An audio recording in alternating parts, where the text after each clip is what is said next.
Suvaham Tatsavituhu Varenyam Bargo Devasya Dhimahi Dhiyo Yonah Prachodayate Om Bhuvasuvaham Tatsavitu.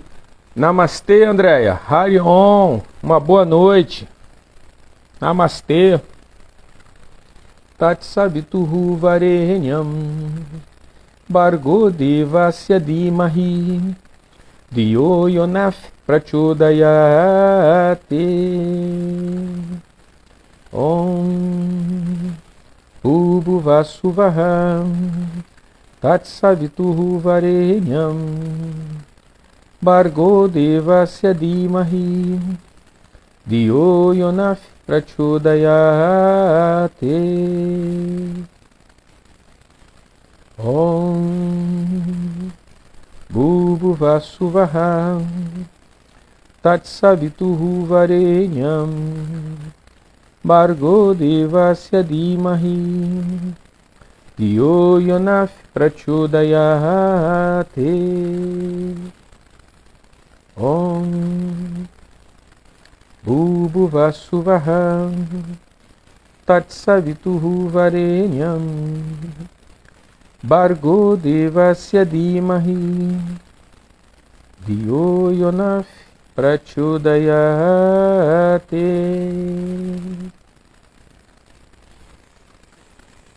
Om Bhuvasuvaham Tatsavituhu Varenyam Bargo Devasya Dhimahi Dhiyo Yonah Prachodayate. Namastê, Luciana. Harion.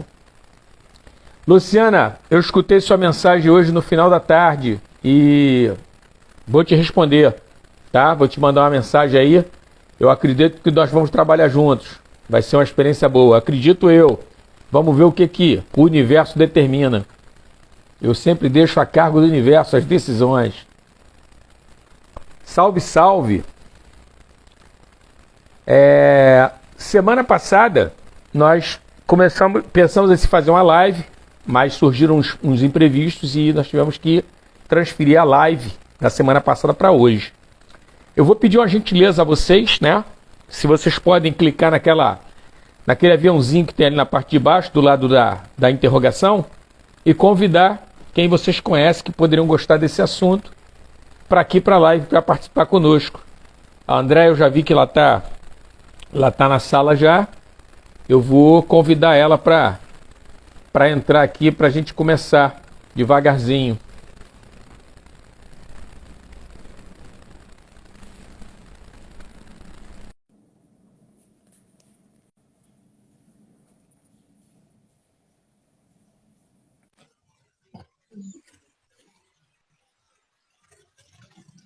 Boa noite, André. Namastê. Namastê. Você Como é está que me tá? vendo? Não estou ligando, Para não. variar, a câmera está invertida, não tem jeito, Alexandre. Isso acontece. Tem que Não esquenta a apresentar cabeça, a não. casa primeiro. Eu levo uma certa vantagem, porque o que acontece? Antes de eu começar a live, eu já abro a câmera e dou uma olhada. Aí eu já mudo a posição. Mas a primeira live que eu fiz foi exatamente assim. Eu filmei lá, eu falei, "Ih, caramba." Aí tive que sair para poder fazer de novo. Mas acontece. Com o tempo a gente vai pegando a prática e vai superando isso. É que o celular quer fazer por conta dele, né, cara? Ele já quer filmar outras coisas. Né, ele quer que vejam minha casa, né? Menos eu. Pois é, pois é. E aí, tudo tranquilo? Tudo bem? Tudo Tá me bem. escutando legal? O som tá bom? Como é que tá? Tá Tá, legal? tá super bom. Tá super bom. Legal, legal. Eu tava falando com o pessoal sobre contratempo, né? Hoje também tá chovendo bastante aqui no Rio. Eu não sei se o pessoal vai entrar, mas porque às vezes o pessoal tem dificuldade com a internet, né? Por causa de chuva e tudo. Mas eu convidei bastante gente. Eu só não convidei uma dinamarquesa e uma norueguesa para participar, que eu acho que ia ser pouco produtivo, porque elas não dominam o idioma, né? Mas, enfim, deve vir gente aí, acredito eu. Mas vamos começando devagarzinho, vamos começando. Nós não combinamos nada, né? Eu não sei. Você quer falar primeiro e eu falo, ou eu falo primeiro e você comenta? Não sei. O que você quer fazer? Não, a gente combinou uma linhazinha, assim, né? Que é a questão da saúde mental, dos transtornos. Sim. Com a Não. yoga e Perfeito. Asana. Perfeito. Tu quer que eu Chakras, faça né? uma contextualização do chakra primeiro? Tu acha melhor? Eu acho, Alexandre. Aí, Então tá qualquer coisa, a legal. gente pode ir vendo cada chakra e as Eu vou questões de falar, saúde. eu vou falar em linhas gerais, né, para não ficar uma coisa pesada dos chakras, porque para quem não conhece, né, o chakra é um assunto bem extenso, né? É um assunto bem detalhado e tudo. E uma coisa que é muito importante deixar claro é o seguinte: foi uma das coisas que mais me encantou no yoga, né? É a questão do julgamento. Quando você estuda chakra, os aspectos da personalidade, é muito importante que você desenvolva um certo autocontrole no impulso, no ímpeto de julgar, né? Porque o que acontece? Seguramente, quando eu começar a descrever características, vamos chamar assim, positivas, né? Porque no yoga, a gente não usa muito essa questão dessa dicotomia de positivo e negativo. A gente fala muito da questão energética se você está com uma hiperenergização ou uma hipoenergização. Que o ideal é você ter uma energização. Você está no meio, está na equanimidade, está equilibrado. Esse é o objetivo do yoga. Então, tanto que quando eu comecei a dar aula de yoga, eu trabalhei em alguns lugares, algumas escolas de yoga, algumas escolas de yoga, que usavam esse vocabulário que é muito próprio aqui do Ocidente, que por exemplo, faz uma associação com hipotiroidismo e hipertiroidismo. Né? Para quem não sabe, o chakra ligado à garganta, que tem uma relação aí com a glândula tireoide, paratireoide, é o chakra Vishuddha. É um chakra muito ligado à criatividade. Ele fica na região da garganta. Né? Então, essa questão de você usar certos asanas específicos, Namastê, boa noite, Harion, alguns chakras, alguns asanas específicos para atingir a tireoide, paratireoide. Vê bem, na visão do yoga, não é analisado, por exemplo, na questão de secreção propriamente, mas a questão da energia em si. Porque o entendimento que o yoga tem é do seguinte: antes de chegar no corpo, eu produzo na mente e produzo a energia. E aí depois é que migra para o corpo, faz a somatização. Então, por exemplo, se eu tenho um problema de um mau funcionamento da minha glândula tireoide, energeticamente, eu já venho há algum tempo com uma dificuldade energética e que me leva ou para uma hiperenergização do chakra Vishuddha ou uma hipoenergização do chakra Vishuddha. Aí agora, qual é a explicação em relação ao asana? O asana, ele vai ter um movimento energético. Isso é importante. Ele vai trabalhar para corrigir a energia. Então, a sua glândula tireoide, ela vai ficar no equilíbrio porque o chakra Vishuddha está energizado. Ele não está nem hiper e nem hipo. Não sei se ficou claro ou se confundiu um pouco mais. Uhum. Tá? Porque esse trabalho com as glândulas endócrinas e os chakras, as pessoas têm uma tendência para poder ancorar sua mente de se agarrar muito na parte física, na parte médica, na parte hormonal. O yoga não tem esse tipo de preocupação. Porque se o teu chakra estiver equilibrado, energizado, a tua glândula naturalmente se equilibra. Ela vai seguir a energia que nós chamamos de prana. Uhum. Agora, isso é muito importante. Eu até fiz aqui uma live com o Alberto, quando nós conversamos sobre prana, era uma live especificamente de prana. O nosso poder mental é tão grande, que o prana, a energia que permeia o universo inteiro, que está nas nossas emoções, nos nossos pensamentos, ela obedece ao nosso pensamento. Ela obedece ao nosso comando mental. Então, aí você começa a compreender como é que eu posso produzir saúde e como é que eu posso produzir doença para mim mesmo. Por uma mente desequilibrada. Que está dentro da nossa conversa de hoje, né? Sim. Então, vamos lá, vamos conversar. Uma característica do chakra Muladhara é dar um sentido de realidade, mas uma realidade no sentido de uma consciência materializada. Ou seja, apesar de eu estar no mundo fenomenal, onde as coisas são concretas, né? Eu tenho que comer, eu tenho que beber, eu tenho que trabalhar, eu tenho que ter relações sexuais, eu tenho que viver. Mas eu faço isso com uma consciência. Eu tenho um entendimento do meu papel dentro desse contexto. Isso é o caso de um chakra Muladhara equilibrado. Essa seria, Namastê, Valdira, Harion. Essa seria a função aí do chakra Muladhara, né? E o chakra Muladhara, ele vai me dar um senso de realidade.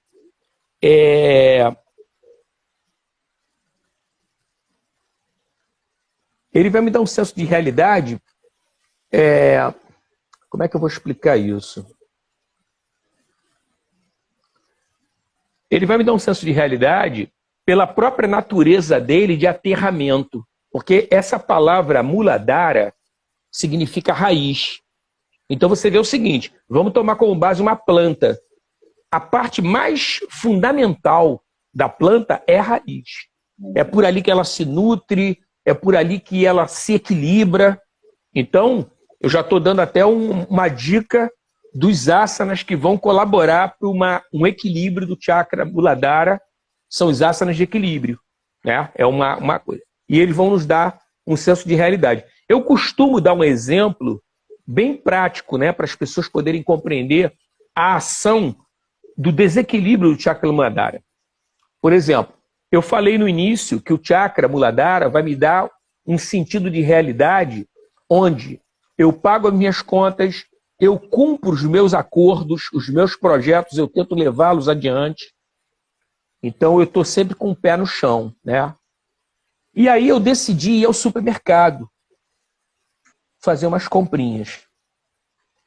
Quando eu chego no supermercado, eu vou direto em cima daquilo que é essencial, que eu estou precisando. Então eu compro feijão, arroz, eu compro farinha, eu compro açúcar, coisas básicas para a minha sobrevivência. Compro, se você come ovo, compra ovo, enfim, não importa. No meio das compras, eu olhei e vi lá uma bebida alcoólica chamada Prosecco, que eu tive a oportunidade de experimentar numa outra oportunidade. Ela tem um valor elevado e está um pouco fora das minhas posses no momento. Mas eu fiquei tentado a pegar o tal do Prosecco e botar no carrinho. Ou um vinho chileno, né? Botei no carrinho. E aí eu fui pegando umas outras coisas. Tem um negócio chamado Ferrero Rocher, não tem um negócio do bombom? Que é muito badalado? Botei também. E aí eu fui fazendo as comprinhas ali. Quando eu chego no caixa, para poder registrar, o supérfluo está por cima do carrinho. E o essencial está por baixo, porque foi ali que eu coloquei. E aí eu começo a passar no caixa, registrando, e eu estou de olho, porque eu estou com pouca grana, eu estou de olho na caixa registradora e eu vejo que o valor está se aproximando do que eu tenho no bolso. Só que aquilo que é essencial não saiu do carrinho ainda. E aí eu falo para o caixa, olha, para de registrar.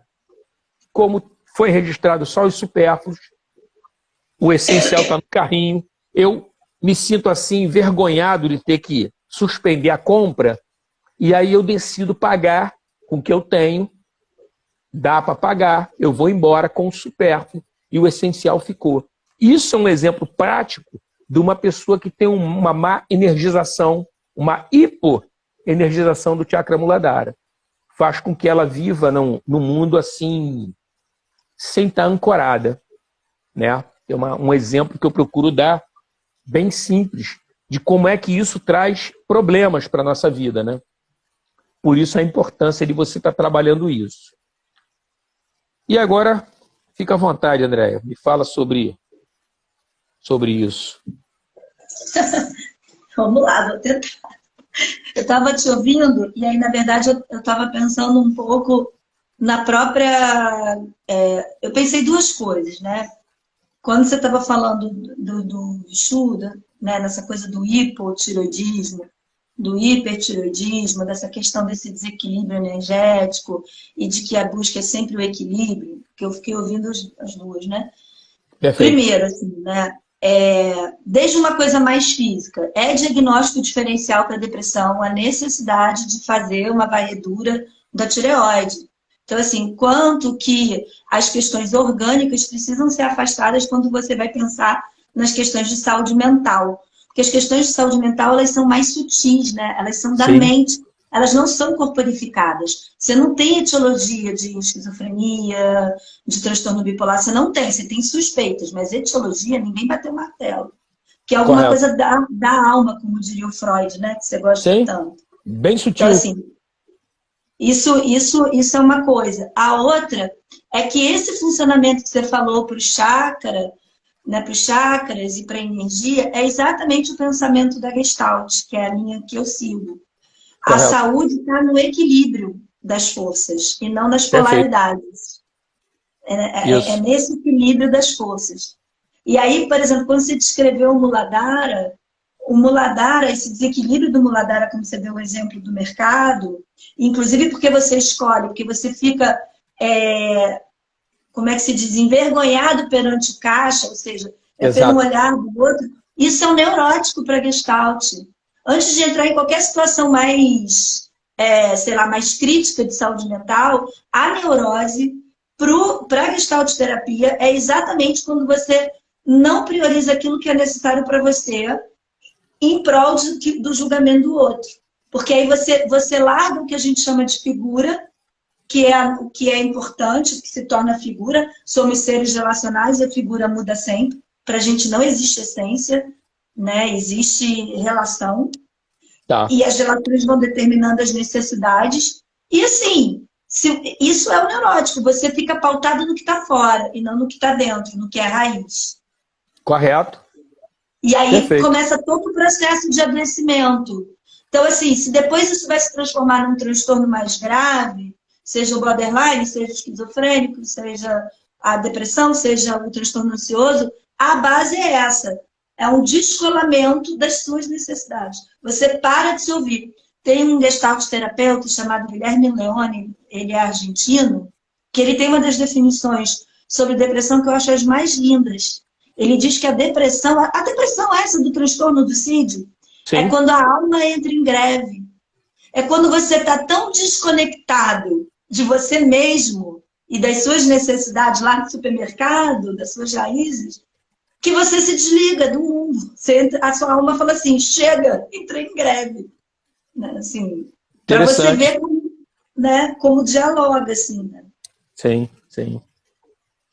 Agora você fez um comentário que eu achei interessante, que você vê o seguinte, uma característica também que eu não mencionei no Muladhara é um forte sentido de sobrevivência.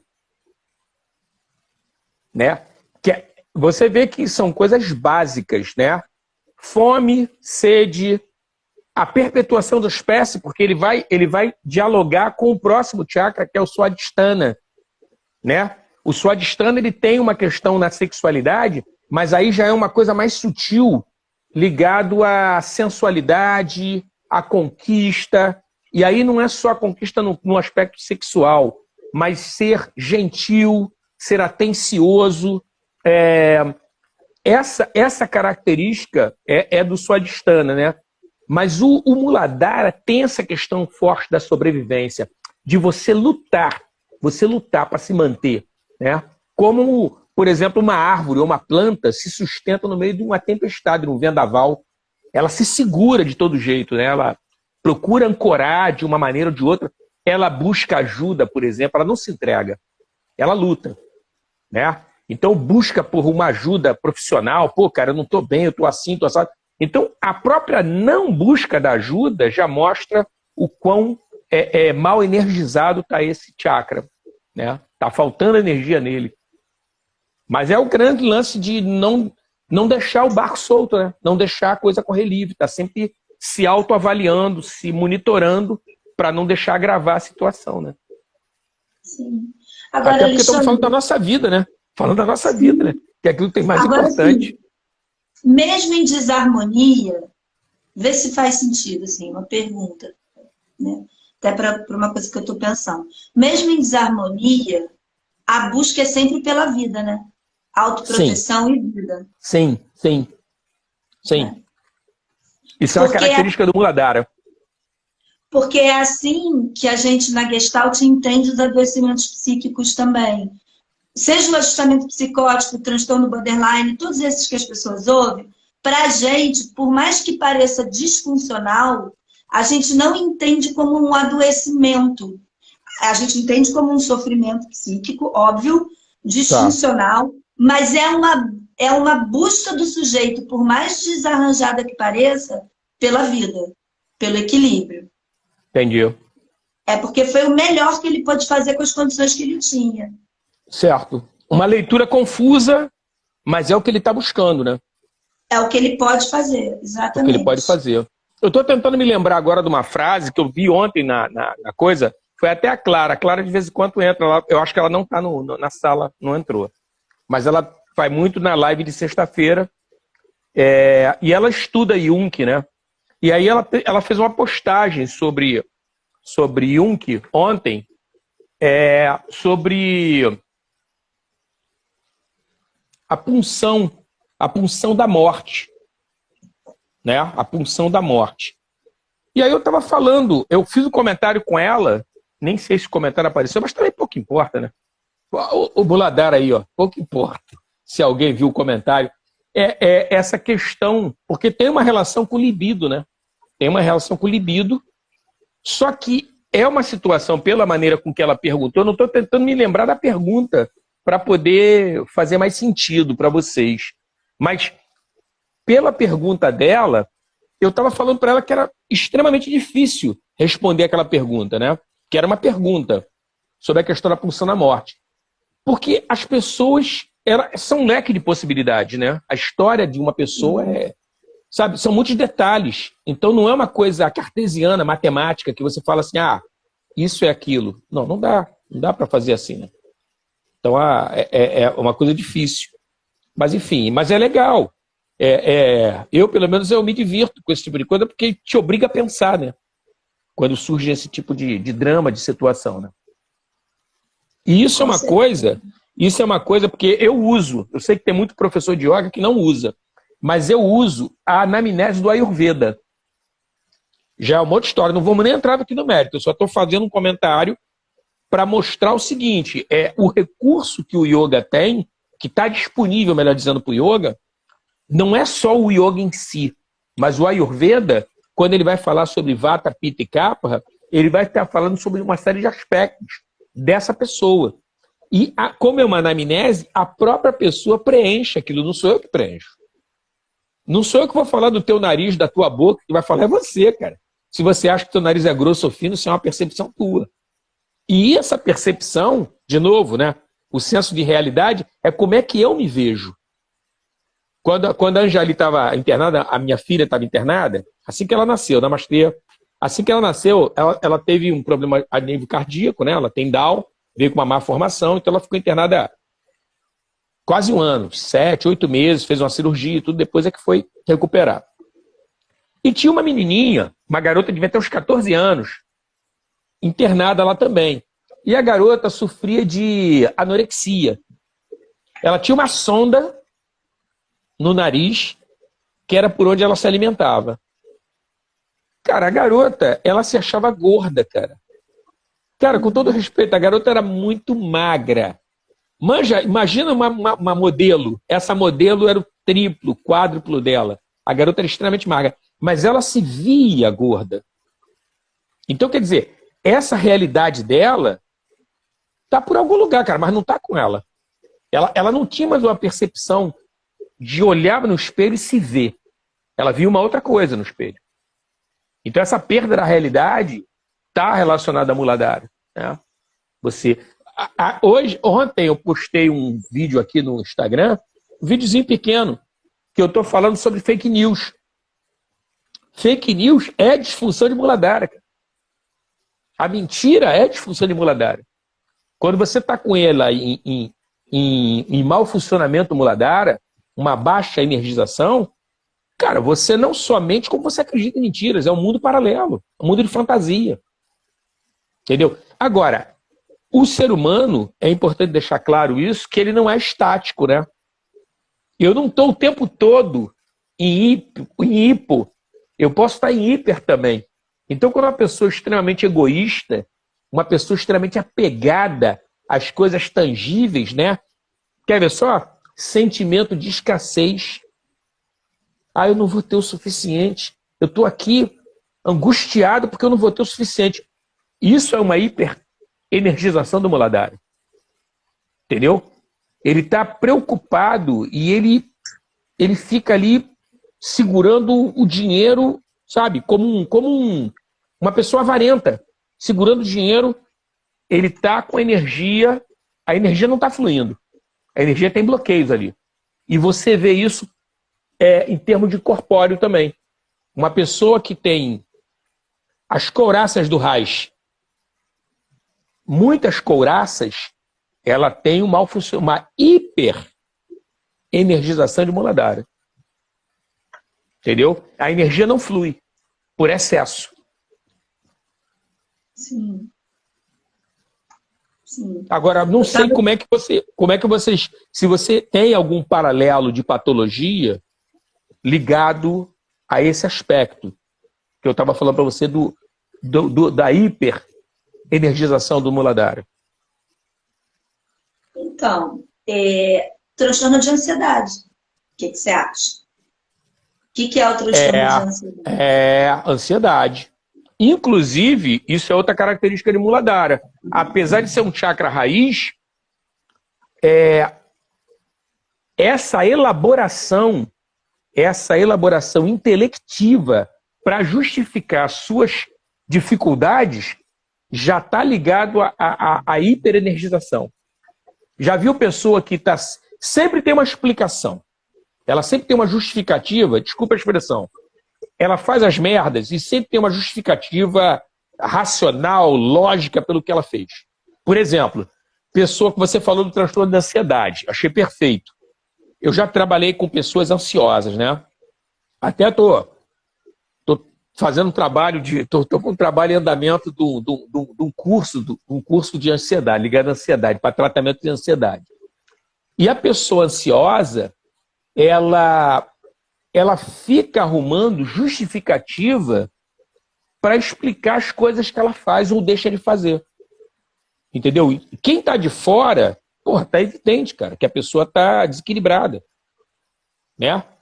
Preocupada com prazos, preocupada com 1000 coisas, mil pensamentos, 1000 projetos. Ela tem tanto projeto, tanta coisa na cabeça dela, que ela termina não fazendo nada. E aí se sente incapaz e se sente mal perante o outro, né? Então tem esse aspecto. E isso está ligado a uma hiperenergização do muladhara. A própria questão da parte maníaca do transtorno bipolar também. Sim. Para quem não está familiarizado, seria legal, de repente, se você pudesse dar um exemplo. Eu já tive alunos bipolares, né? Então, tem gente que hoje não está valendo nada, porque ela está no momento de depressão, né? Está no momento para baixo, triste pra caramba. O time dela perdeu. Quer dizer, o olhar dela está ligado no copo vazio. Quando ela está no momento de como é que chama? Mania. De mania, ela tá dando força para todo mundo, cara. 1000 projetos, 1000 coisas, sabe? Super pra cima, ri de tudo. E quer dançar, quer pular. Ela tá a 1000, cara. Sabe? Então, e isso, dependendo da semana, né? Porque eu, por exemplo, dava aula para essas pessoas eram aulas semanais, 2, 3 vezes por semana. E às vezes de uma semana para outra a pessoa já mudava. Né? Você chegava lá e era uma outra pessoa, né? E aí tu tinha que tentar entender o que estava acontecendo para poder ajustar a aula para aquela pessoa, para aquele dia, para não ser um dia improdutivo, né? Entendeu? Sim. O transtorno de ansiedade, eu acho que ele tem a ver com o primeiro e com o segundo também, né? Porque tem muita coisa do medo, né? A pessoa projeta coisas catastróficas, os transtornos de ansiedade, né? Lá na frente e vive. Sim. E a mente realmente não para. Eu já vivi, já tive experiências assim, de você fazer um exercício respiratório e a pessoa diz assim, gente, eu respiro. Sabe, assim, aquele de sim. Sempre, abdômen, costela e peito. Sim, que sim. A pessoa respira aqui, e aí a pessoa fala assim, eu respiro. Eu falei, claro, se você não respirasse, você não estava aqui. Mas correto. Do nível de desagregação, né? Do quanto que a energia sim. Fica aqui e não fica na raiz e nos primeiros chakras, né? Exato, exato. E no transtorno maníaco, é uma coisa assim, a pessoa se sente com uma hiperenergização, que ela acha que ela pode tudo, né? Assim, sim, até perigoso, a pessoa até se coloca em risco, né? Uma superpotência, né? Porque você perde, porque o medo ele tem um fator protetivo, você perde isso. Também é muito correto. Primeiro e segundo, né? A mente, correto. E você abre várias janelas, que nem um computador. Você abre várias janelas e não fecha nenhuma. Você só tem início, meio e fim não tem. Porque a pessoa não consegue sustentar. Então ela tem muitas ideias, ela tem muita coisa, mas ela não realiza. Exatamente. Porque para realizar, você tem que estar literalmente com o pé no chão, né? Sim, ver se é possível fazer. Isso é uma característica do bom funcionamento do Muladhara. Quando a pessoa está no bom funcionamento, os projetos dela ela consegue concluir. Ela começa e termina, cara. Por exemplo, relacionamento. Você pega e resolve teu relacionamento. Não tá bom? Você termina. Não tá bom. Entendeu? Tem gente que pula de um pro outro. Entendeu? É uma forma da pessoa viver? Vê bem, como eu falei no início da live, isso que eu achei maravilhoso no yoga. O yoga não tem uma proposta de julgar, mas ele tem que analisar o que está acontecendo. Até pelo aspecto educacional, de você entender. Ajudar o outro a entender o que está rolando com ele. E você entender o que está acontecendo contigo, né? Como é que tua cabeça está funcionando. Porque muitas vezes você pode ser professor de yoga e ter um chakra que não está bem energizado, não tá em harmonia. Pode, por que não? Pode. Você não é super-homem, cara. Entendeu? Você tem os seus altos e baixos, tem seus problemas, suas questões. Uma coisa que você comentou aí, ainda tem essa questão do Namastê, essa questão do medo que você estava falando. O chakra Swadhisthana, que é o segundo chakra, ele tem um elemento forte de coragem. O guerreiro, vê bem, não é o psicopata, o maluco que quer massacrar o outro, não é isso. O guerreiro é aquela pessoa que luta e sabe por que ela está lutando. Ela tem um sentido, ela sabe. O próprio samurai mostra isso. O samurai não luta por acaso. Ele tem um propósito, ele sabe por que ele está lutando. Do contrário, ele não é um samurai. Entendeu? Então, essa questão do guerreiro, ele luta e sabe por que ele está fazendo o que ele está fazendo. Né? E aí, essa questão da coragem, ela realmente vai trazer, ela vai chegar fruto do equilíbrio desse segundo chakra. Né? E uma coisa interessante é o seguinte, eu não mencionei aqui, mas um desequilíbrio do Muladhara é complacência com a crueldade. Entendeu? Então é um negócio meio complicado, porque, por exemplo, você na condição de um guerreiro, olha só como é que são as coisas. Você já derrubou o teu adversário, seja ele quem for. Tá? Ele está caído, ele está subjugado, você não massacra ele, se você tiver com ele equilibrado. Então eu vou dar um exemplo, tá? Um exemplo. Que é legal de trabalhar com exemplo, né? Eu sou policial. Eu estou fazendo uma incursão numa favela. Tem um camarada que está armado lá. Eu consegui desarmar o cara. Consegui mobilizar o cara está no chão. Eu não tenho que massacrar o cara. Percebeu? Quer dizer, se eu estou com um mau funcionamento do Muladhara, uma hiperenergização, cara, eu aceito aquilo. E se eu vejo um colega meu de profissão fazendo, eu acho aceitável. Isso é um indicativo já do Muladhara em mau funcionamento. Desculpa, é que a estabilidade aqui não está muito grande. Esse telefone aqui não está com o Muladhara em bom funcionamento. O do celular está fraco, está fraco. Mas tem esse aspecto, né? Aí eu não sei se, de repente, esse aspecto que eu mencionei agora para você, se te traz alguma patologia, alguma questão de saúde mental que valesse, que fosse interessante você conversar conosco, né? Então, Alexandre, é porque assim, a impressão que eu tenho é como eu falei, né? Quando eu falei do transtorno de ansiedade, por exemplo, eu falei que eu acho que envolve também o segundo chakra. Então, assim, eu acho que, por exemplo, me vem à cabeça a questão dos transtornos de personalidade, né? Mas os mais ligados ao antissocial, né? Ao que é pouco empático, né? Porque você tem que estar pouco empático para chutar cachorro morto, né? Se você já rende uma pessoa, se você já está com um fuzil em cima dela, você ainda vai massacrar, né? Isso aí já diz de uma falta de você não se reconhecer no outro, né? Como igual a você. Né? Sim. Então, assim, tem Muladhara, mas eu também acho que tem alguma coisa de cardíaco, né? Assim, o que eu quero dizer é que talvez as questões de saúde mental elas não falam de um único, entendeu? Sim, porque o Anahata ele tá ligado ao amor universal, né? Quando a gente fala do yoga, é empatia. O outro igual você. Exatamente. E você vê o seguinte, né? Tirando a questão aí, a questão do próprio capitalismo, né? Que impõe uma pressão em cima da gente, nesse sentido, quando você vê pessoas, por exemplo, que olham para uma pessoa que é refugiada, a pessoa está fugindo de um país que está em guerra, ou está numa miséria absoluta, está com fome e tudo. E a pessoa fala, não, porra, aqui não, meu irmão, não. Cara, é isso. É isso. A pessoa não tem empatia, quer dizer, a energia dela no Anahata está em mau funcionamento. Ela não tem. Ela não vê no outro o igual, né? Eu poderia estar na situação dele. Então, assim, não todos os transtornos de personalidade, você tem vários, né? Mas, assim, eu acho que o antissocial, o psicopata, passa muito por uma coisa do Muladhara também, com certeza, mas também do Anahata, né?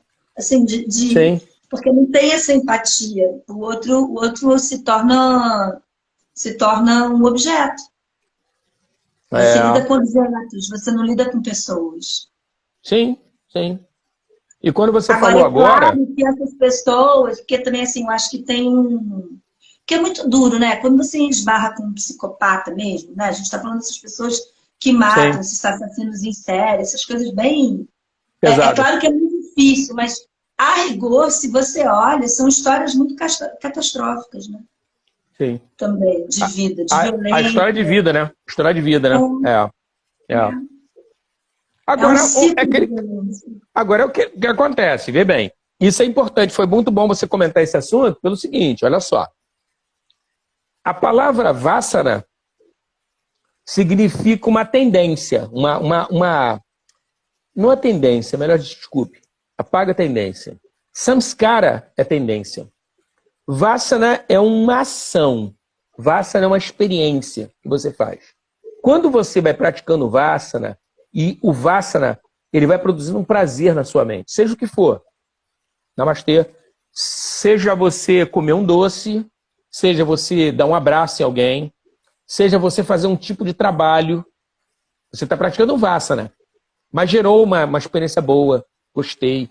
Seja consumindo uma droga, eu senti um prazer, me deu um prazer. Eu vou e começo a praticar esse Vassana repetidas vezes. Pode ser uma comida. Cara, essa comida aqui eu não resisto.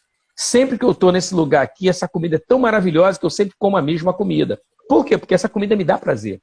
Então eu estou praticando Vassana E esses vasanas seguidos vão desembocar num samskara. Samskara é uma marca pesada. Samskara é um vício. Percebeu? O vício é um samskara. E aí o que acontece? Por exemplo, vamos supor que eu tivesse um samskara de fumo. Eu não fumo. Eu não tenho samskara de fumo. É hipotético, tá? Se eu pegar um cigarro e colocar na boca, então esse samskara, para quem não sabe, o yoga é um darshana que acredita em reencarnação. Um ponto de vista que acredita em reencarnação. Então, se eu trouxe de outra vida um samskara, ele está aqui adormecido comigo. Se eu acendo um cigarro e fumo, automaticamente vai rolar um download. Download, manja? Atualiza o programa do viciado no cigarro. E aí, leia-se viciado, aquele que sente muito prazer em fumar. Entendeu? Então, por isso, aí dá uma compreensão do porquê que algumas pessoas fumam cigarro, não ficam viciadas e abandonam até com certa facilidade. E outras pessoas têm incrível dificuldade para abandonar. Porque muitas vezes a pessoa trouxe esse samskara de outra vida. Então você está tendo a experiência do Vassana nessa vida, mas você tem no bojo muito tempo de experimentação e de prazer com esse tipo de prática. No caso, o fumo. Podia ser qualquer outra coisa. Aí, você falando, isso também é uma forma a mais que contribui para o entendimento de quando uma pessoa vira uma usuária dependente de álcool e drogas e quando não. Porque não é todo mundo que usa álcool e vira dependente. Não é todo mundo que usa cocaína que fica dependente, que maconha, seja o que for. Não é. Mas uma parte acaba criando uma relação de abuso extremamente prejudicial, sim, né? Sim. E assim, você tem explicação neuroquímica para isso, né? Sim. Que eu acho que uma coisa não exclui a outra. E agora, essa explicação também, né? De outros usos de outras vidas também. Exatamente. Agora você vê. Você percebeu por que eu fui buscar o Vassana no Samskara? Sim. Porque você puxou o assunto do psicopata. Entendeu? Uhum. Então, se o cara tem, vê bem, olha só, o cara tem no bojo essa experiência de outras vidas. Aí ele chega aqui na forma de uma criança e aí ele experimenta fazer uma maldade com um animal pequeno, um sapo. É porque sempre começa com animais, né, Alexandre? Sempre começa com animais. É porque o animal não reclama, sabe? Não tem uma legislação que proteja o animal de cara. Então fica mais fácil de você fazer pequenas crueldades com quem não pode se defender. É o caso de criança, é o caso de idoso. Entendeu? Então o que acontece? Ele vai atualizando, namastê, ele vai atualizando esse download do samskara de outras vidas. Por isso que o cara fica meio que fora de controle rápido. Entendeu? E como você está no escuro, você não sabe, não estou falando aqui, não estou fazendo nenhum tipo de defesa de psicopata, não me entendam mal. Todo mundo está no escuro. Até você conseguir entender o sentido da sua vida, ver que existem ferramentas, como é o caso do yoga, do tai chi chuan, do taoísmo, do budismo, para você poder dar um rumo à sua vida, entender um pouco melhor o que você está fazendo, leva um tempinho. Leva um tempinho. Até porque muitas vezes tem uma outra implicação que é a questão kármica. Leia karma como impedimento. Você não pode ir ali. Você não pode fazer isso. Você não pode ter essa profissão. Você não pode viver com essa pessoa que você gosta tanto. É um karma que tem aí. Karma, leia-se impedimento. Você tem vontade de estudar em tal lugar? Você não tem karma para isso, não. Por isso você não vai estudar. Eu vou dar um exemplo para vocês, só para ficar claro isso. Tem um professor de yoga no Brasil, que ele é indiano, tá?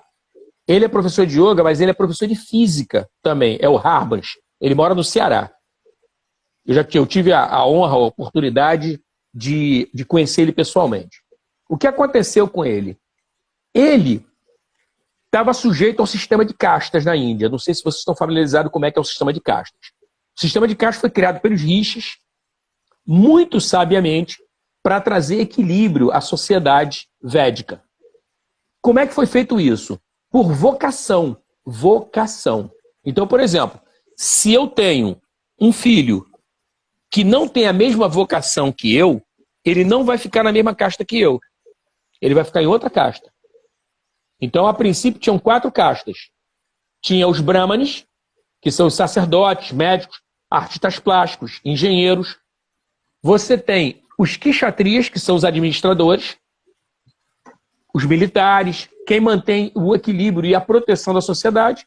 Você tem os vaixas, que são os comerciantes e agricultores, e você tem os shudras, que são os serviçais. Pessoas que pegam no pesado, enfim, fazem limpeza, trabalho braçal, tá? Então, eu sou brahmane, beleza, sou médico, sou engenheiro, sou arquiteto, beleza, sou artista plástico, só que meu filho não tem vocação para nenhuma das outras castas, a não ser trabalhar com serviço braçal, serviçal. E eu aceitava ele sendo um trabalhador braçal e feliz. Porque nesse período que nós estamos falando, é um período que não existia o preconceito em relação à classe social. Importante isso, né? Assim, a gente tentar entender isso. Não trazer para a nossa sociedade hoje, que é preconceituosa. Tipo assim, um lixeiro vale menos do que um médico. As pessoas têm essa ideia, né? Um lixeiro vale menos que um médico. Até o lixeiro fazer uma greve de lixo. Olha, tá em greve. O que você vai fazer, André, com o teu lixo? Eu não sei o que eu vou fazer com o meu. Não, além da cidade ficar caótica, o conceito de saúde inclui o lixeiro, tá? Não inclui só o médico, não. A OMS vai falar, é saneamento básico, é condições que não sejam insalubres de moradia. Então, quando você fala de saúde mental, o lixeiro é fundamental, principalmente numa coisa chamada prevenção. Porque o médico muitas vezes vai entrar, tirando o médico que trabalha, o médico de prevenção, né? Mas muitas vezes o médico ele é convocado, e ainda bem que eles existem, mas é isso, quando a coisa já está acontecendo, você já adoeceu. Claro. Né? Então, assim, o lixeiro ele é aquele cara fundamental, junto com outras coisas, né? Com o engenheiro para fazer bom saneamento, para você evitar as doenças. Vídeo Covid. Qual era a grande preocupação? Era o Covid chegar nas comunidades, Alexandre. Onde as pessoas já vivem numa situação insalubre. Era a grande preocupação. Correto. Uma destruição total, né? Sim. Então você vê o seguinte, dentro desse contexto da cultura védica, você tem aí pessoas que vão estar mais ou menos equilibradas ou não dentro dessa realidade social, né? Mas eu estou tentando me lembrar o que eu ia falar sobre a questão da cultura védica. Antes da cultura védica, a gente estava falando sobre o quê? Tu lembra? Vamos lá. Não. É porque a gente foi falar dos psicopatas, foi falar de Dharma, na questão da reencarnação. Não, eu estava falando da questão do karma, não foi? Do karma, do impedimento, né? A dificuldade. Então, isso, por exemplo... Isso, chegou nas caixas. Porque o que acontece é o seguinte, você querer fazer as coisas e você não poder. Você não consegue fazer. É um conjunto de fatores impedem você de chegar onde você quer chegar. E isso, vê bem, não tem nada a ver com dinheiro. Porque, por exemplo, vamos supor que eu tenho uma doença, tá? Uma doença difícil de tratamento. Tanto é que eu estou começando a olhar para o mundo, porque onde eu moro não tem ninguém que trate a doença que eu tenho. Só que eu sou um cara de posse, eu tenho muita grana. Aí a questão é o seguinte, será que vai dar tempo? Com o dinheiro que eu tenho, eu conseguir um tratamento e uma cura para a minha doença? Talvez não. Mesmo tendo dinheiro, eu continuo vulnerável. Então a questão kármica, ela cria uma série de dificuldades. E aí você vê o seguinte, olha só. Tirando um pouco de lado a questão do psicopata, tem muito camarada, tem muita mulher que é abusadora. E por que você nasce, ou por que você se envolve com uma pessoa dessa emocionalmente? Percebeu a questão kármica envolvida? Não é todo mundo que vai ali. Não é todo mundo que se envolve com aquela pessoa. Algumas pessoas se envolvem, outras não. Entendeu? Tem gente até que fala assim, cara, meu santo não cruzou com o dela, cara. Entendeu? Meu anjo da guarda estava de plantão. Soprou do meu ouvido, sai fora, meu irmão. Entendeu? Por quê? Porque tem uma questão kármica aí. E você, muitas vezes, você tem... Como é que o pessoal chama? Livramento, não é isso? Entendeu? Você vai se encontrar com o psicopata e surge uma série de situações e não permite o encontro. Olha só. Tempos depois você vê a carinha da criatura no jornal, cara, envolvido numa série de problemas. Você podia estar lá na lista, né, cara? Olha só. Entendeu? Então a questão kármica está relacionada a isso daí. E não tem como você saber. Não tem como. O que você pode fazer é ficar observando. Como eu falei sobre a questão dos chakras, você observar as suas tendências. Entendeu? Que tem uma relação com o samskara. A questão da inclinação. Eu não sei se vocês já ouviram falar do Paramahansa Yogananda. Segunda Vinda de Cristo, eu li... foi que eu li? Não, o Yoga de Cristo, e agora eu vou ler a Segunda Vinda de Cristo dele. Eu adoro Yogananda. Yogananda é um cara fantástico, fantástico.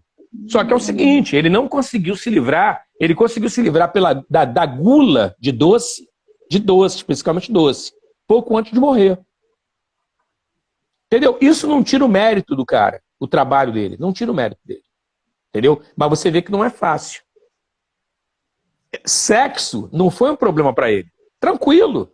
Ele não era homossexual, mas ele lidava bem com a energia. Oi? O dele foi o doce. O dele foi o doce. O dele foi o doce. É isso aí, o dele foi o doce. Então, você vê que essas nuances, elas acontecem com as pessoas. Então, por exemplo, muitas vezes você vê aí um padre que cumpre legal o processo dele. O que o pessoal fica observando o padre? O cara é um bom sacerdote. Ele tem algum desvio de ordem sexual? Não, não tem. Porque ele é um cara resolvido. É um cara equilibrado na questão da energia sexual, que está muito ligado ao Swadhisthana Chakra, que é o segundo chakra. Agora, ele pode ter outros problemas, outras dificuldades em outros chakras, que levam ele a ter uma dificuldade de realizar certas coisas na vida. Né? Tem essa namastê, esse aspecto, né? Então, por isso que é muito importante a autoobservação, né? Você se observar para você ver o que está te faltando ou o que você tem acesso, né? Mas isso que você está falando serve também para o pensamento da Gestalt sobre os sofrimentos psíquicos, né? Que a gente chama de transtornos. Sim. Porque a gente chama de ajustamentos, né? Então você vai ter o ajustamento psicótico, o ajustamento neurótico, o ajustamento ansioso. E por que por exemplo, a minha família, histórico familiar paterno lá de Portugal, reza a lenda que dos mesmos irmãos do meu avô, 4 eram esquizofrênicos. Então, assim, entendi. Isso é uma linhagem muito próxima, por exemplo. Né? Assim, meu avô, meus tio-avô, né? Tios-avós. Entenderam, né? Tios-avós. Então, assim, é uma linhagem muito próxima, né? Isso assim. Sim. Então,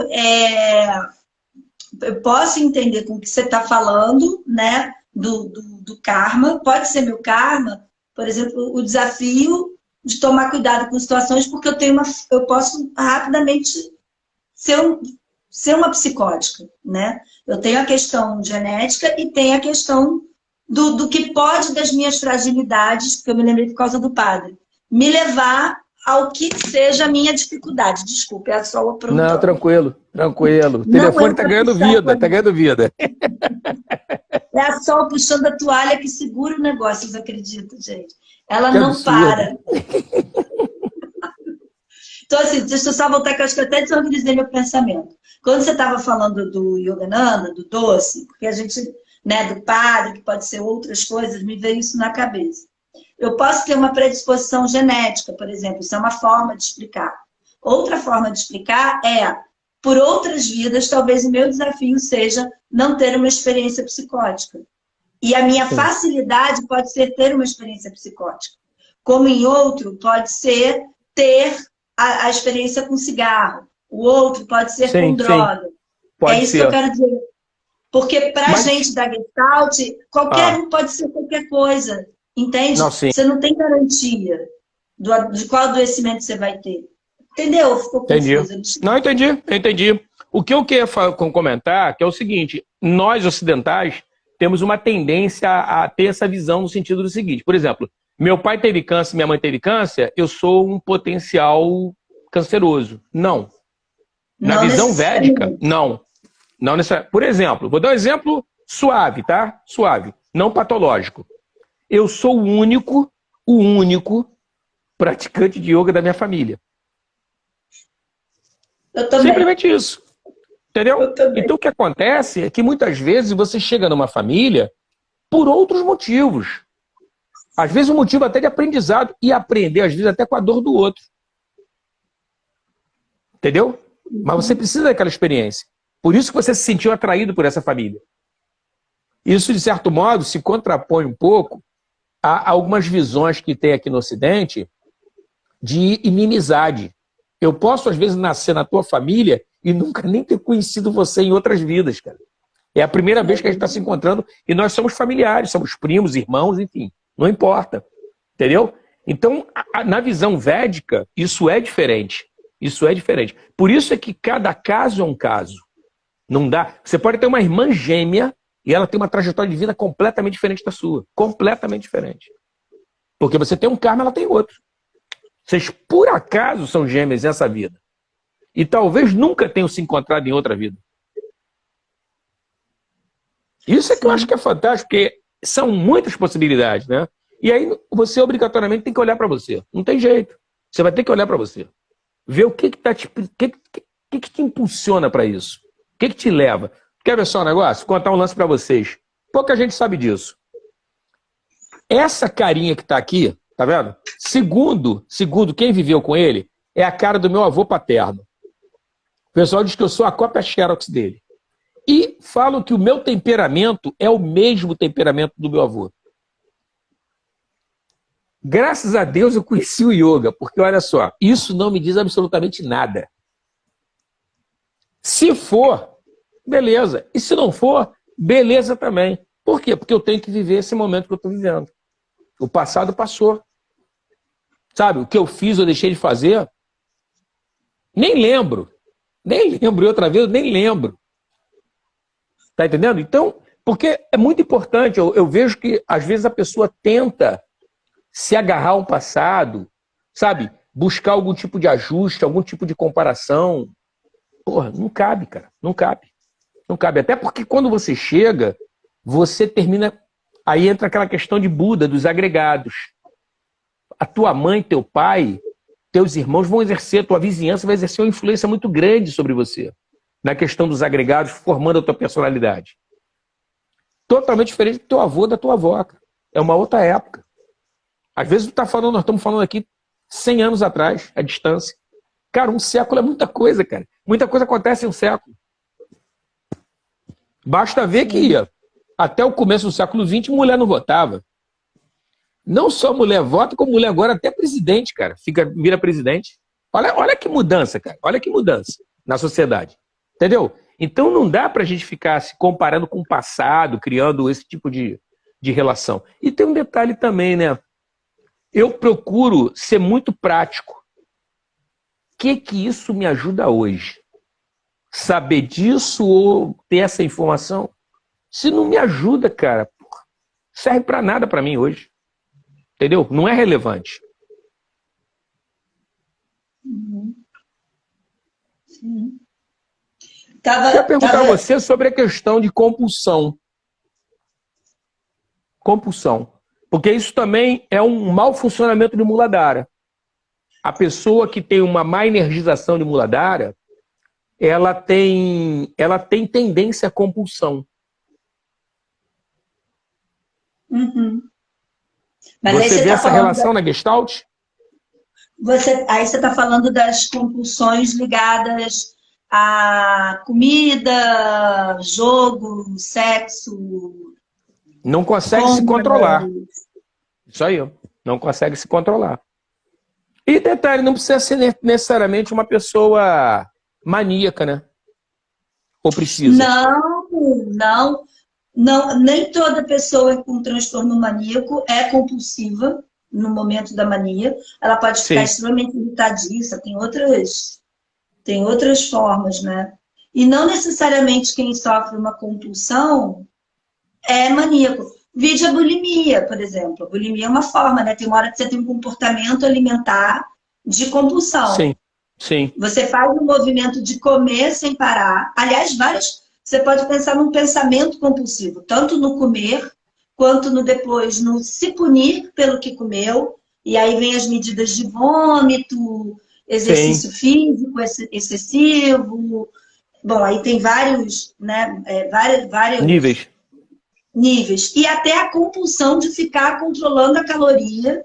Isso na bulimia, né? A anorexia é um pouco diferente. Ficar controlando caloria, ou seja, o seu pensamento fica ali naquilo o tempo todo. Seja vomitando, comendo muito e vomitando, seja contando a caloria para... Mas a compulsão, ela tem uma característica de fechar você numa única vista, né? A compulsão tem isso. Porque enquanto você está contando caloria, você está comendo, está vomitando, tem um sofrimento aí, né? Mas enquanto você está nisso, a vida está aqui, ó, acontecendo, e você não se contacta com outras coisas da vida, né? De novo, falta de muladara. Falta de ancorar, tá no chão, né? Você não se abre para a vida. Você fica no mecanismo próprio ali de autoconsumição, né? Autoconsumição. A droga, a mesma coisa. A pessoa compulsiva que está com uso de risco, é tudo ligado à droga, até as amizades. Tudo gira em torno daquilo, né? Não abre para outras experimentações, não abre para outras... E aí, para a gente, na Gestalt, a grande pergunta é o que faz aquela pessoa, o que aquela pessoa está precisando evitar de entrar em contato, né? Que aí ela fica naquele movimento ali repetitivo e ela não amplia, e aí ela não entra em contato com outras coisas e até com ela mesma, né? O que ela não olha quando ela está na compulsão? É isso, né? O que você não olha quando está na compulsão? E aí o yoga, eu acho que ele tem um papel, Alexandre, os asanas, né? Mais do que acalmar, porque às vezes as pessoas pensam assim, é acalmar, vai acalmar. Não, é contactar. É a pessoa poder voltar a habitar o corpo. Sabe, assim? E ir percebendo o que ela está fazendo. Percebendo o que ela está fazendo. E uma hora, você falou em coração, eu fiquei com isso, esqueci de falar.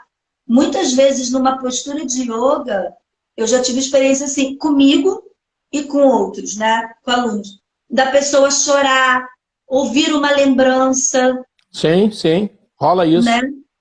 Então, assim, o quanto que os asanas também fazem você energizar, às vezes, uma lembrança que estava adormecida, ou uma emoção que você chora, nem sabe por quê, e ali você desbloqueia. Porque você também não precisa nem... Assim, eu sou psicóloga, mas assim, que eu quero dizer que assim, às vezes você não precisa nem voltar nisso. A própria experiência do asana faz todo o trabalho, né? Porque liberou. Porque às vezes só isso assim, libera. Já foi, não precisa voltar, né? Correto. Bem legal, cara. Você falou um negócio aqui, eu ia perguntar uma coisa a você, mas me fugiu agora, cara. Mas era ligado, eu acho que era ligado à compulsão. De ficar restrito, de você ficar ali, aí você não entra em contato, fica com o mundo muito restrito. Não, eu ia falar para você isso. Porque é o seguinte, não sei se você conhece uma máxima védica que fala que guna é qualidade, né? Guna atrai guna. A qualidade é tamas, que é a inércia, né? O bloqueio, a estagnação. Rajas, que é o movimento. E sattva, que é a sutileza, a elevação, aquilo que é mais sutil, mais sublime, né? E aí o que acontece? No caso da pessoa, vamos chamar aí, com compulsão ou com depressão, ela tem uma tendência ao tamásico. Então ela tem que criar um movimento para ela mudar a guna, criar um movimento porque ela vai ter as 3 gunas se movimentando na mente e no corpo dela. Ela tem que tentar sair do tamas ir para o Rajas ou para o Sattva para ela criar movimento e estabilizar num equilíbrio, né? Porque, na realidade, o ideal é você ter o equilíbrio das gunas, né? Isso é que é o ideal. Mas você vê que você estava comentando sobre a questão Namastê, a questão da atração, de você procurar pessoas tóxicas, pessoas que são viciadas, pessoas que são problemáticas, pessoas que são perversas. Você se associar a elas, que no momento de desequilíbrio, né? E aí, se você volta para a guna, começa a fazer certos trabalhos, é aí que você comentou sobre a questão do asana. O asana vai fazer esse tipo de trabalho, né? De mexer nas tuas gunas. Através da respiração, entendeu? Através das tuas glândulas endócrinas, a tua mente começa a mudar. Você começa a ver coisas que até então você não via. E aí tu sai desse ciclo, esse ciclo de manutenção naquela miséria ali, naquela estagnação, vamos chamar assim, né? Eu tive aluno lá no projeto do yoga, lá no NISE, que começou a me dizer assim, ai, parei de comer carne vermelha, só consigo comer carne branca. E não foi nada, tipo assim, eu não fazia nenhuma doutrinação, sabe? Muito Perfeito. pelo contrário. Se as pessoas não me perguntarem, ou se eu não estiver numa situação, tipo assim, a pessoa vai fazer uma comida, aí eu tenho que dizer, olha, só não faz com carne para mim. O que você fizer, eu me adapto, porque eu também sou dessas. Não quero dar trabalho, mas não faz carne para mim. Aí eu preciso dizer, são as situações que eu preciso dizer. Meu filho é carnívoro, minha mãe é carnívora, a minha família toda é carnívora. Não vou ficar doutrinando ninguém. Sim, não, tem sentido. Tem sentido. Né? Também não quero que me doutrine, né? Correto. É o que eu peço. Mas, assim, o que eu quero dizer é que eu não fico dizendo. Aí você vê como é o próprio... E também não tem problema nenhum comer carne. Às vezes, a Monja Coen fala, né? Às vezes, quando ela ia visitar, ela falou isso numa palestra dela que eu achei bem interessante, que é diferente de mim, eu ainda não tenho essa elevação. Porque ela foi oferecer uma carne, ela é vegetariana, mas ela aceitou que a pessoa fez com carinho. Eu falei, caraca, verdade, né? Eu ainda sou a chata que digo, olha, não faz pra mim não. Tal. Mas, chata. Ainda sou a chata que não faz pra mim não. Mas assim, por que eu tô falando isso? Porque era interessante ver os processos. Não era só com o Rivotril. Era hábito, sabe? Era hábito. Sim. Ah, André, eu adoro uma cerveja. Outro dia eu fui tomar cerveja, assim, o gosto da cerveja ruim. Aí eu tomava 10, só consigo tomar 2. Tá bom. O que você tá achando disso, né? Assim, porque também não é para deixar de tomar cerveja, não é essa a ideia, mas assim... Sim. Melhorou o orçamento, né? De 10 para 2 melhorou o orçamento. Melhor. Mas eu acho que, assim, é a forma de se relacionar, né? Já não precisa beber 10, já não precisa... Claro. Porque vamos tirar da cerveja para não parecer uma coisa moral, né? Será que você precisa comer 10 quilos de carne? Será que você precisa comer 10 quilos de macarrão? Não, tem isso também, né? Tem isso também. A pessoa, às vezes, ela não tem conhecimento sobre alimentação legal e ela segue, muitas vezes, uma tradição familiar, né? Que se baseia em cima da carne. Então, pô, tem uma série de coisas. Eu, quando comecei a optar por não comer carne, cara, eu descobri um mundo de alimentos que eu não conhecia. Entendeu? E a cada dia Eu agora estou numa onda me organizando para começar a produzir queijo vegetariano em casa, cara. Entendeu? Então eu estou tendo que estudar para ver quais são os elementos que eu tenho que trazer para dentro de casa para poder produzir o queijo. E tem vários tipos de queijo vegetariano. Tem queijo que derrete, tem queijo que é mais duro. É uma festa, cara. Mas você vê que a nutrição é um universo de coisas que você pode fazer, né? Então, sim, outro dia eu fiz um hambúrguer fiz um hambúrguer de ervilha em casa. Entendeu?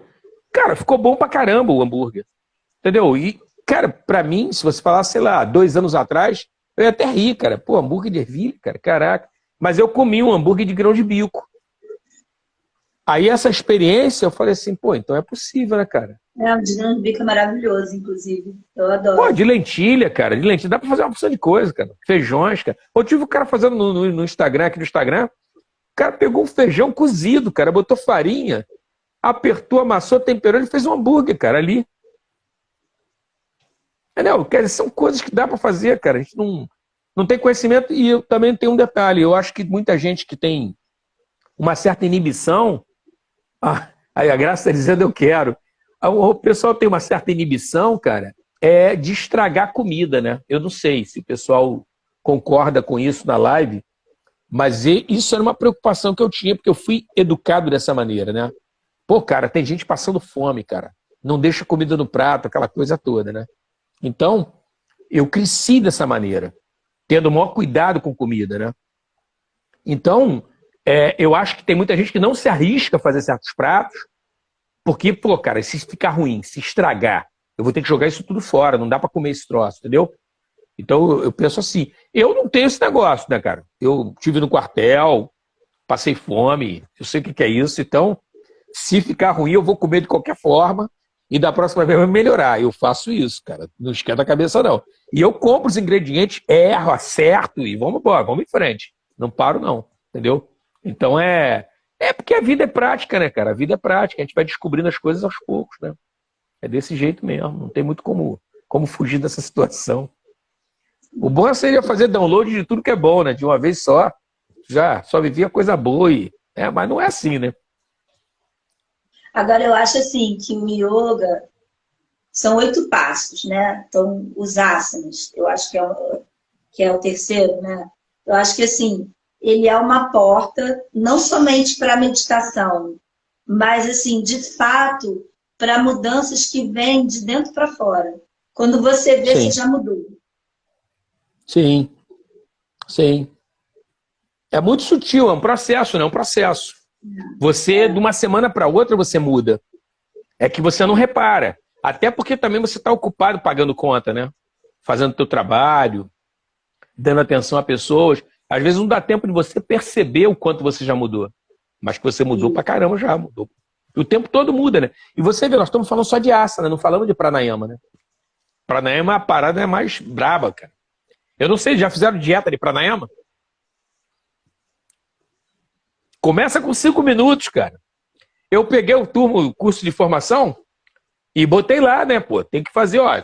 Hoje vai ser só 2 pranayamas. Pô, só 2? Ó só a ideia. Só 2? 2 pranayamas. Aí comecei a dar as práticas. Dei a teoria e comecei a dar as práticas. Vamos para a prática. 5 minutos, relaxa. Gente, passou 10 minutos de relaxamento, senta, vamos fazer de novo. Outro pranayama. Cara, só, caraca, Alexandre, que isso? Eu falei assim, pois é, o pessoal que é usuário de droga, se soubesse o efeito do pranayama, não gastava dinheiro, cara, nem a saúde. Porque você fica num estado alterado de consciência, cara. Você não esquenta a cabeça com certas coisas. Não esquenta, não esquenta. Ou seja, o teu sentido de valor muda. O pranayama muda isso em você. Uma coisa que você tinha o maior ciúme, através da prática do pranayama, você deixa de ter. Você nem esquenta, cara. Até oferece, quer levar para você? Fica, cara. Fica, não tô precisando, não. Pranayama faz isso contigo. Então, o processo da mudança é muito forte. É muito forte. Agora, é lógico, né? Dedicação, né? Hoje eu estava falando até com o pessoal sobre isso. Que o lance é constância na prática do yoga, né? Constância e paciência. Só isso. Esses 2 ingredientes são fundamentais para você fazer a mudança que você precisa fazer na tua vida. Constância e paciência. Vai nessa batidinha aqui, pô, mas só isso? É só isso. Mas tu faz todo dia.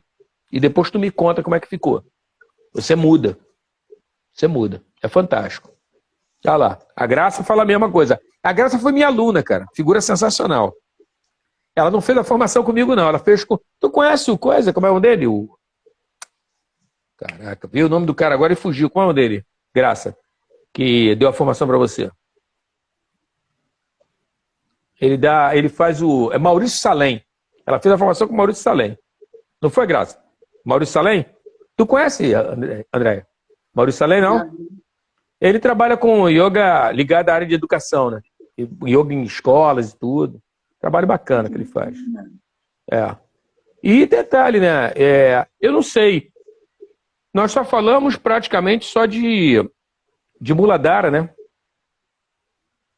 Já temos 10 e 18, cara. De repente era legal a gente parar a live para não dar risco. O que a gente pode fazer, sei lá, de repente até... Maurício Salem, ó, confirmou. Isso mesmo. Tá vendo? Ó? Essa memória é de Muladhara, sabia?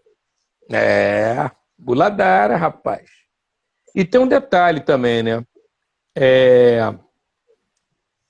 A gente podia falar um pouco sobre, de repente, na próxima live, a gente tentar ver algumas coisas sobre o trabalho com Muladhara, porque muita gente tem essa ideia de que o Muladhara você precisa estar fazendo posturas de pé, em equilíbrio. Não necessariamente. Tem um asana chamado Anantasana, tá? Que você faz de lado. De lado.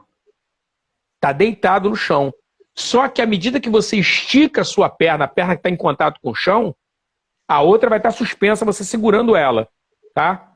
Eu vou ver se eu trago na próxima live, eu trago a imagem para vocês poderem guardar a visualização. Só que acontece, já reparou que a lateral do nosso quadril é meio abaulada?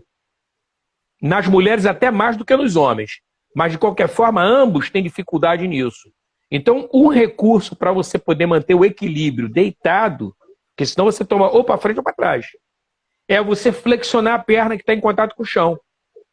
E à medida que você vai adquirindo equilíbrio, você vai esticando a perna. Então você fica completamente esticado, tronco e perna em contato com o chão, e a perna que você está segurando, suspensa. Né? Então, essa postura é uma postura para Muladhara. Ela envolve equilíbrio também. Entendeu?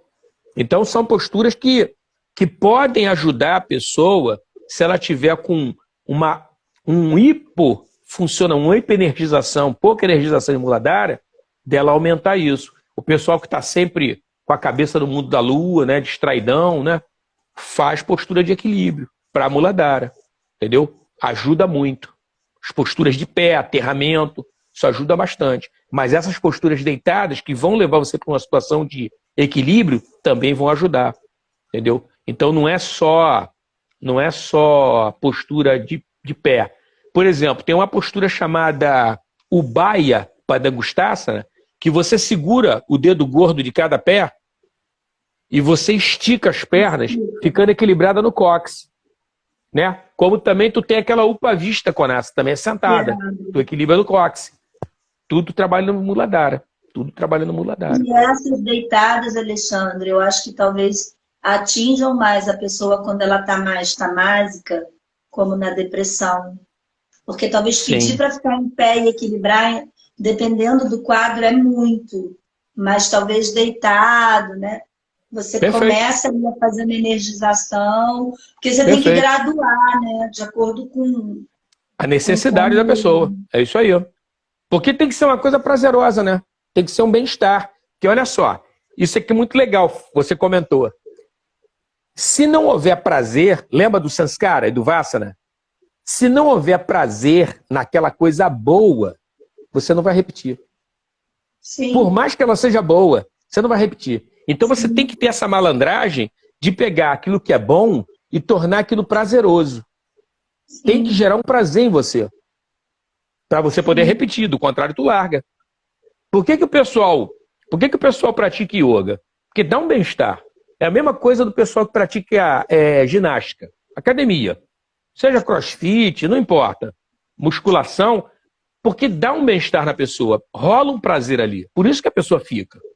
Agora é lógico, né? As pessoas não são iguais. Tem gente que fala, meu irmão, pra mim musculação não dá, bicho. Não. Corrida, não, pra mim não dá. Porque ela não conseguiu sentir prazer. Agora, quando ela sente prazer, cara, ela fica, ela repete, ela faz, entendeu? Então tem esse aspecto, né? Tem esse aspecto. Gente, André, vamos encerrar 10h22. Caramba, realmente o Instagram é generoso com você, como você falou. né? O Instagram é gente boa, gente boa. Não, nada contra. Mas vamos encerrar a live e vamos deixar marcado para a semana que vem, se o pessoal puder contribuir com trazer perguntas, seria ou de bom. chakra, ou até perguntas ligadas à saúde mental, algum tipo de desequilíbrio, que a pessoa às vezes tem um familiar, tem um conhecido, tem um aluno, traz, a gente troca ideia, de repente até ajuda a dar uma luz. Tá legal? Com certeza, Alexandre, com certeza. Participação da Sol na live hoje. André, brigadão. Gente, obrigado, Graça. Obrigado, pessoal que está na live. Namastê, uma boa noite. Vai ficar gravado, tá? Harion.